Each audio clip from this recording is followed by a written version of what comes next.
Notre secours est dans le nom du Seigneur qui a fait le ciel et la terre. Vite, vite, vite. Ça devient de plus en plus prenant cette histoire avec Judith, vous trouvez pas? Allez, on se dépêche. Judith, chapitre 7.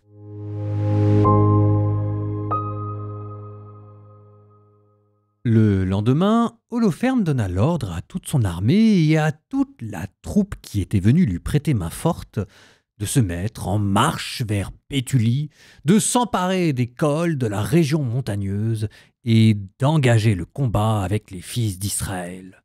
Ce jour même, tous les guerriers se mirent en marche, une armée sur le pied de guerre, composée de 170 000 fantassins et 12 000 cavaliers, sans compter l'équipement et la foule considérable des hommes qui les accompagnaient à pied.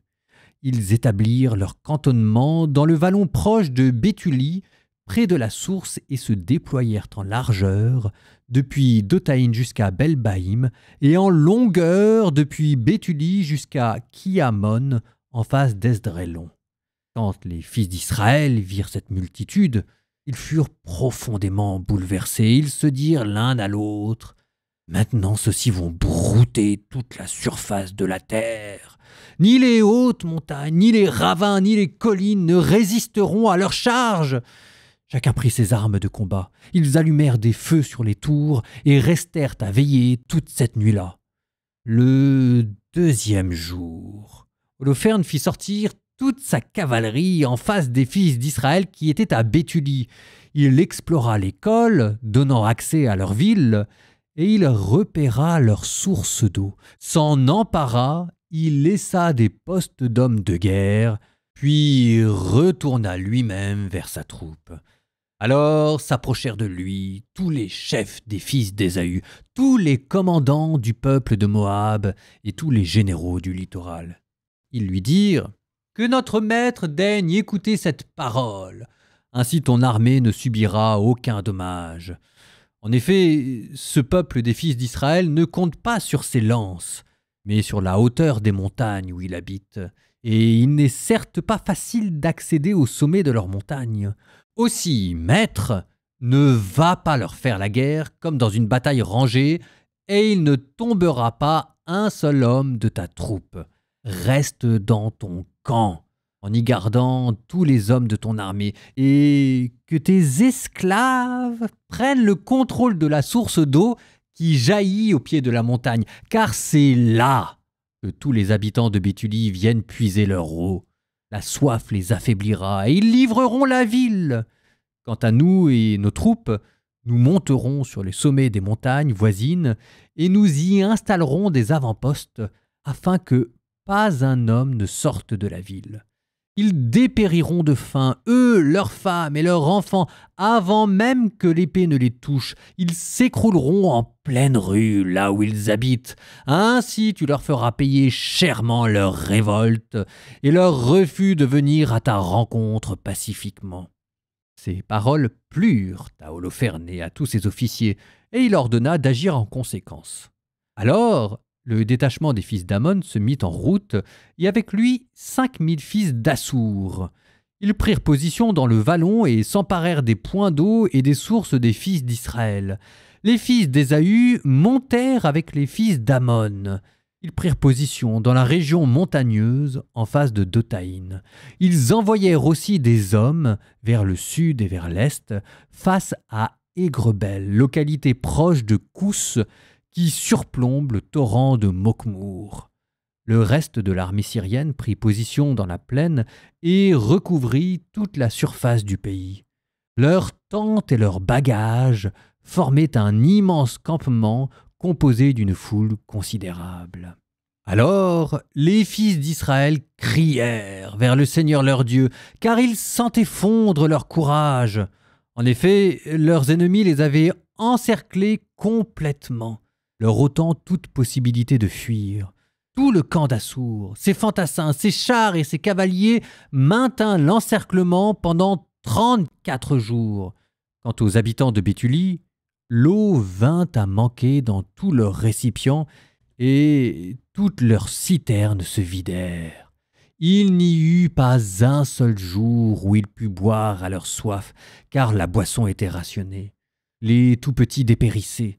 Les femmes et les jeunes gens épuisés par la soif s'écroulaient en pleine rue dans la ville et dans les passages de ses portes. Ils avaient perdu toute énergie. Alors la troupe tout entière, les jeunes gens, les femmes, les enfants s'ameutèrent contre Ozias et les chefs de la ville, et ils se mirent à crier et à hurler devant tous les anciens. « Que Dieu soit juge entre vous et nous, car vous nous avez causé une grande injustice en refusant d'engager des pourparlers de paix avec les fils d'Assour. Maintenant il n'y a personne pour nous porter secours. Au contraire, Dieu nous a vendus pour que nous tombions entre leurs mains, que nous soyons terrassés par la soif devant eux et que nous subissions de lourdes pertes. Faites-les donc venir maintenant et livrez la ville entière au pillage de la troupe d'Holoferne et de toute son armée, car pour nous, mieux vaut devenir leur proie. Nous serons esclaves, mais au moins nous serons vivants et nous ne verrons pas de nos propres yeux mourir nos tout-petits. Nous ne verrons pas nos femmes et nos enfants rendre l'âme.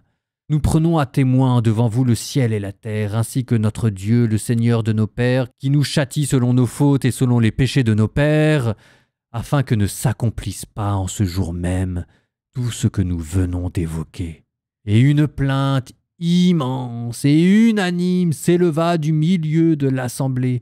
Ils crièrent d'une voix forte vers le Seigneur leur Dieu, et Ozias leur dit alors « Courage, frères! Tenons encore 5 jours. D'ici là, le Seigneur notre Dieu fera revenir sur nous sa miséricorde. Il ne nous abandonnera pas jusqu'au bout. Mais si ces jours-là s'écoulent sans qu'il nous vienne du secours, alors oui, j'agirai selon vos paroles. » Ayant dit cela, il dispersa la troupe, chacun dans ses quartiers. Les hommes se rendirent sur les remparts et les tours de la ville. Quant aux femmes et aux enfants, ils furent renvoyés dans leurs maisons. La ville était plongée dans une profonde humiliation.